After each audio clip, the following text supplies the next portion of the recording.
కాంగ్రెస్ అధికారంలోకి రాగానే రాష్ట్రంలో ఆర్ ట్యాక్స్ మొదలైంది. కొత్తగా బి ట్యాక్స్ ప్రారంభమైందనే విమర్శలు వస్తున్నాయి. ఆర్జీ ట్యాక్స్ వసూలు చేసి ఢిల్లీకి, బెంగళూరుకు తెలంగాణ కాంగ్రెస్ నేతలు కప్పం కడుతున్నారనే ఆరోపణలు వస్తున్నాయి. రాష్ట్రంలో ఆర్ఆర్ ట్యాక్స్ వసూలు చేస్తున్నారని బీజేపీ నేతలు బహిరంగంగానే ఆరోపణలు చేస్తున్నారు. తెలంగాణలో డబ్బులను కాంగ్రెస్ దేశవ్యాప్తంగా ఎన్నికల ఖర్చు కోసం వాడుకుంటుందని కూడా బీజేపీ ప్రచారం చేస్తుంది.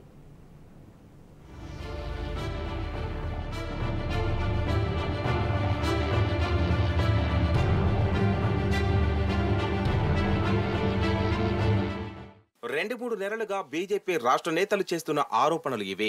ఏకంగా ప్రధానమంత్రి నరేంద్ర మోదీ కూడా రాష్ట్రంలో ఆర్ఆర్ ట్యాక్స్ వసూలు చేస్తున్నారంటూ బహిరంగ సభలో విమర్శించిన పరిస్థితి. ట్యాక్స్ వసూలు ఆరోపణలను మొదట్లో బీజేపీ రాష్ట్ర అధ్యక్షుడు కిషన్ రెడ్డి ప్రారంభించగా బీజేఎల్పీ నేత మహేశ్వర్ రెడ్డి మరో స్థాయికి తీసుకెళ్లారు. కె లక్ష్మణ్ వంటి కీలక నేతలు సైతం తరచూ ఇవే విమర్శలు చేస్తున్నారు. తెలంగాణలో సొమ్ము వసూలు చేసి ఢిల్లీకి సూట్ కేసులు మోస్తున్నారంటూ పదే పదే చెప్తున్నారు. కాంగ్రెస్ తెలంగాణ డబ్బును దేశవ్యాప్తంగా ఎన్నికల ఖర్చు కోసం వాడుతుందంటూ మీడియాలో, సోషల్ మీడియాలో ప్రచారం చేస్తున్నారు. కర్ణాటకలో కమిషన్లు వసూలు చేసి తెలంగాణ ఎన్నికల్లో వాడారని, ఇప్పుడు తెలంగాణలో వసూలు చేసి కర్ణాటకకు తరలిస్తున్నారని కూడా ఆరోపిస్తున్నారు.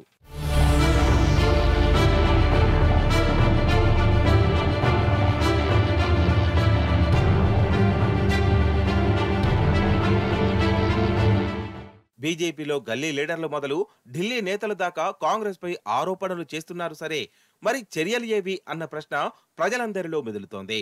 ప్రతిపక్ష పార్టీల ప్రభుత్వాలున్న చోట ఈడీ, సిబిఐ వంటి దర్యాప్తు సంస్థలు స్వైర విహారం చేస్తున్న విషయాన్ని రాజకీయ విశ్లేషకులు గుర్తు చేస్తున్నారు. అలాంటిది కాంగ్రెస్ ప్రభుత్వంపై కేంద్రంలోని బీజేపీ ఎందుకు చర్యలు తీసుకోవడం లేదని ప్రతి ఒక్కరూ ప్రశ్నిస్తున్నారు. రాష్ట్ర నేతలు కూడా ప్రతిరోజు ఆరోపణలు చేయడమే తప్ప ఈడీకో, సిబిఐకో ఫిర్యాదు చేసిన దాఖలాలు కూడా లేవని చెప్తున్నారు. ఇవిగో ఆధారాలు, అదిగో ఆధారాలంటూ రాజకీయంగా పబ్బం గడుపుకోవడం తప్ప ఆ ఆధారాలతో ఎందుకు ఫిర్యాదు చేయడం లేదని నిలదీస్తున్నారు. ఇతర రాష్ట్రాల్లో చిన్న ఆరోపణలు, పాత కేసులను అడ్డం పెట్టుకుని ఈడీ, సిబిఐ వంటి దర్యాప్తు సంస్థలు రంగంలోకి దిగుతున్నాయని గుర్తు చేస్తున్నారు. ఇందుకు అనేక ఉదాహరణలు ఉన్నాయని అంటున్నారు.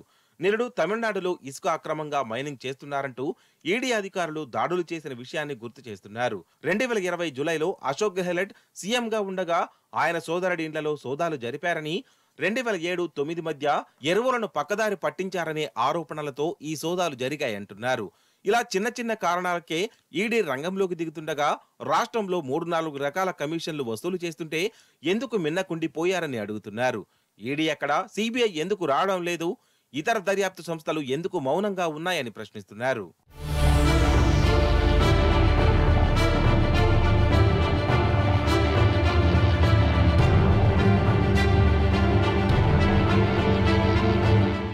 కేంద్రంలోని బీజేపీ ప్రభుత్వం 10 ఏళ్లుగా ప్రతిపక్ష నేతలను ఇబ్బంది పెడుతుంటే ఈడీ, సిబిఐని వాడుతుందనే ఆరోపణలు బలంగా ఉన్నాయి. 10 ఏళ్లలో నమోదైన ఈడీ, సిబిఐ కేసుల్లో 97% ప్రతిపక్ష నేతలు వారి సన్నిహితులపై నమోదైనవేనని చెప్తున్నారు.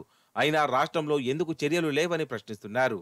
మోదీ ఆరోపించిన తర్వాత కూడా ఫిర్యాదో, దర్యాప్తు లేకపోవడాన్ని బట్టి రెండు పార్టీల మధ్య లోపాయికారి ఒప్పందం జరిగినట్లు అనుమానపడాల్సి వస్తుందని విశ్లేషకులు స్పష్టం చేస్తున్నారు.